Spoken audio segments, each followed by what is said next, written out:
Bismillahirrahmanirrahim. Assalamualaikum warahmatullahi wabarakatuh. Alhamdulillahirabbil alamin wal aqibatu lil muttaqin wala udwana illa 'alal zalimin. Wassalatu wassalamu ala asyrafil anbiya'i wal mursalin wa ala alihi wa sahbihi ajmain. Wa ba'd. Teman-teman semua yang semoga selalu dalam kebaikan dan ketaatan. Ya, hari ini kita akan membahas tentang dakwah fardiyah, ya salah satu materi yang ditugaskan kepada kami untuk disampaikan dalam kegiatan pada hari ini. Ya, nama saya M. Yusri Iza Jakaria. Baik, hari ini teman-teman semua kita akan membahas tentang dakwah fardiyah, dan materi ini memiliki tujuan yang pertama, kita mengetahui dalil tentang dakwah fardiyah. Kemudian yang kedua, memahami hal-hal yang perlu diperhatikan sebelum melaksanakan dakwah fardiyah. Dan yang ketiga, kita semua memiliki kemampuan untuk melaksanakan dakwah fardiyah ini. Ya, tentu teman-teman semua hari ini para aktivis dakwah itu banyak disibukkan dengan dakwah-dakwah yang sifatnya umum, ya, sifatnya umum, ya, dan jarang pada dakwah-dakwah khusus yang diantaranya dakwah fardiyah. Ya, padahal ini sangat dibutuhkan, bukan hanya sekedar memikirkan bagaimana kuantitas dan kualitas kader yang kita dapatkan dari dakwah umum, akan tetapi dakwah khusus, yaitu yang kita mulai dengan dakwah fardiyah ini, yaitu mendakwahkan satu persatu, dan nanti akan dijelaskan bagaimana tips dan triknya, juga penting ya untuk diperhatikan dan untuk diketahui oleh setiap kita aktivis dakwah. Baik, ya. Dalil dalam Al-Quran yang pertama, ini disebutkan dalam surah Nuh, ayat yang kedua, qala ya qaumi inni lakum nadhirum mubin. Nuh berkata, hai kaumku, sesungguhnya aku adalah pemberi peringatan yang menjelaskan kepada kamu. Kemudian dalil yang berikutnya, dalam surah Nuh juga, ayat yang kelima, qala rabbi inni da'autu qaumi laila wa nahara. Nuh berkata, ya Tuhanku, sesungguhnya aku telah menyeru kaumku malam dan siang. Masya Allah. Ya. Ini adalah dalil untuk berdakwah kepada seseorang atau kepada suatu kaum pada malam dan siang hari. Ya. Kemudian yang berikutnya, masih juga dalil yang ketiga, dalam surah Nuh ayat 9, thumma inni a'lantu lahum wa asrartu lahum israra.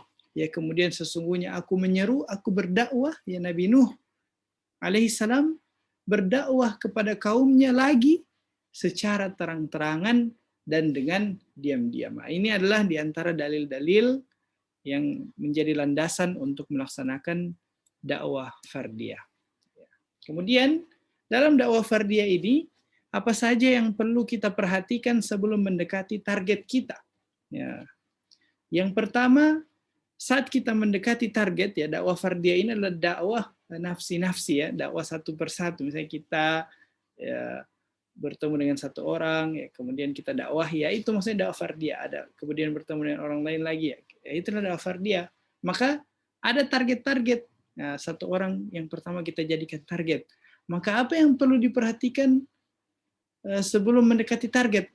Yang pertama, jangan pernah kita bermaksud untuk menggurui atau mengajari. Ya. Jadikan dia sebagai seorang teman sharing kita, ya, bukan untuk kita gurui atau kita ajari. Kemudian yang berikutnya, tentukan dan klasifikasi target dengan jelas. Dia ini siapa? Apakah dia mahasiswa?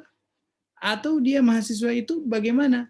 Apakah dia mahasiswa kakak tingkat kita, atau senior kita, atau junior kita? Atau mungkin target dakwah kita adalah dosen kita.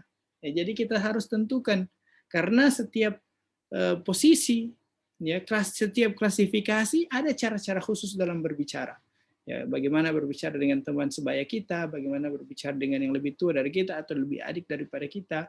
Ya, maka ini perlu untuk menentukan klasifikasi dan target dengan jelas. Kemudian yang berikutnya, kita lihat situasi dan kondisi sekitarnya, termasuk ya, sedang apa dia pada saat itu. Ya, jangan sampai dia lagi sibuk, ya, kita tiba-tiba masuk, ya, justru bukan jadi nyaman dia, tetapi malah terganggu dengan kondisi kita.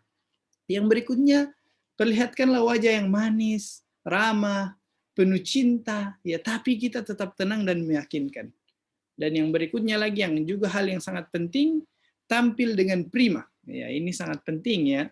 Penuh percaya diri, berbalut pakaian yang harus oke, bersih dan rapi, dan intinya kesan pertama yang harus kita perlihatkan begitu menggoda. Ya, setelah selanjutnya kita dekati dia.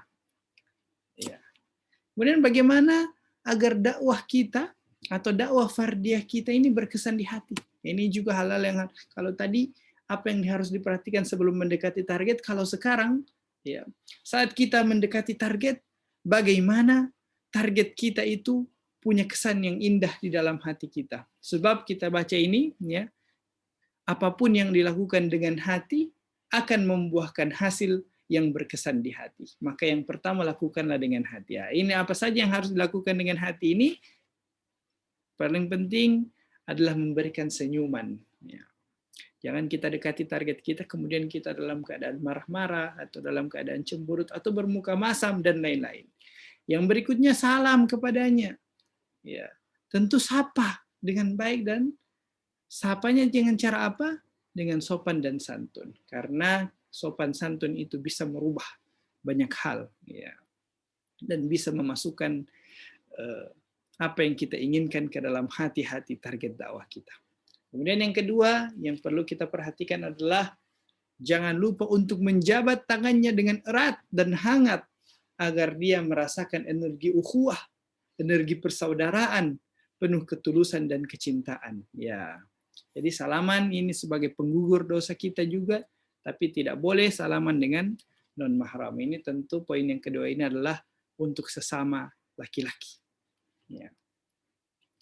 Yang berikutnya, duduklah dengan tenang, ya seperti di gambar yang kita lihat ini ya, duduk dengan tenang, santai ya, usahakan saling berhadapan dan tatap wajahnya. Ya, ini gambar ini sangat mewakili. Tatap wajahnya penuh ramah dan jangan menunduk. Ya. Kemudian apa yang berikutnya? Perkenalkan identitas diri dulu, kemudian kita minta dia memperkenalkan diri. Ini penting.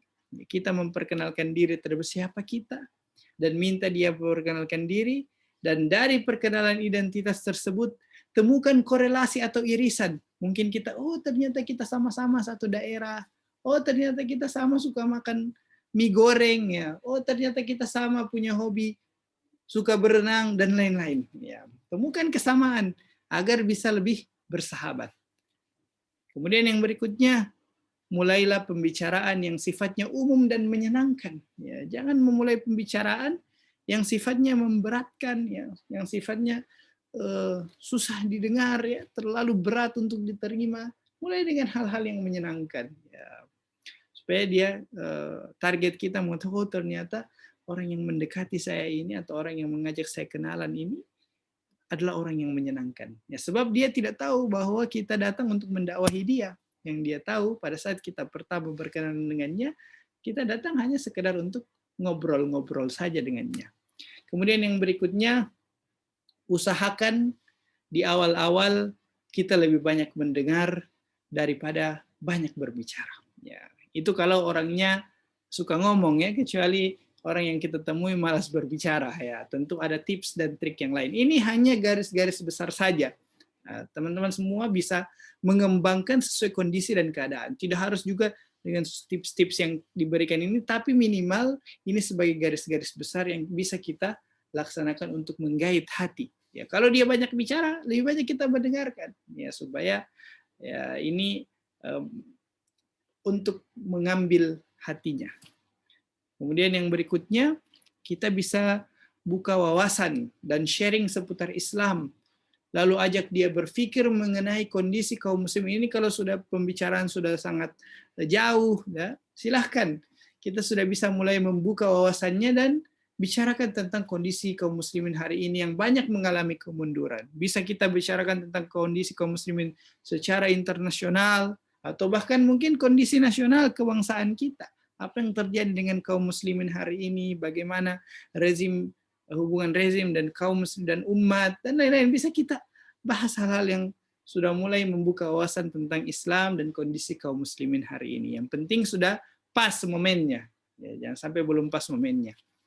Yang berikutnya, mulai perkenalkan kepada dia. kegiatan-kegiatan dakwah kampus. Ya, dan juga penting kita sebutkan keberhasilan-keberhasilan dakwah kampus. Ya, kita sudah pernah bikin kegiatan ini ya, kegiatan seminar, kita sudah pernah bikin kegiatan di Rosa, misalnya pengajaran Al-Quran, kegiatan sains, dan lain-lain. Hal ini untuk memberitahukan kepadanya bahwa, oh Masya Allah, ternyata sudah ada perkembangan-perkembangan dakwah. Ya, setelah kita tadi membicarakan tentang kemunduran. Ya. Dan yang berikutnya, jangan lupa, ini hal yang penting juga, untuk meminta alamat dan nomor HP atau WA, ya, supaya kita tetap bisa memfollow up pertemuan kita, dan rekam wajahnya baik-baik di memori ingatan Anda. Jangan sampai kita bertemu lagi di lain kesempatan, justru dia yang mengingat kita. Ya, tapi kita sudah lupa karena kita tidak merekam baik-baik wajahnya di memori ingatan kita. Ya, ini juga hal yang sangat penting. Ya.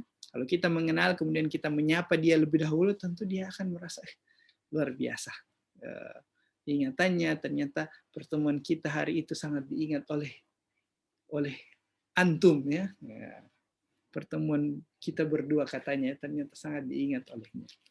Yang berikutnya, sebelum benar-benar berpisah, berikanlah hadiah padanya agar pertemuan itu terus berkesan setiap kali dia melihat hadiah itu nantinya. Ini kalau sempat ya. Tapi kalau tidak sempat kita punya hadiah, minimal kata-kata kita ada yang berkesan di hatinya. Saya sangat senang bertemu dengan antum, akhi, ya. Atau kata-kata yang lain yang bisa membuat hatinya berbunga-bunga dan bisa membuat hatinya mengingat antum. Ya.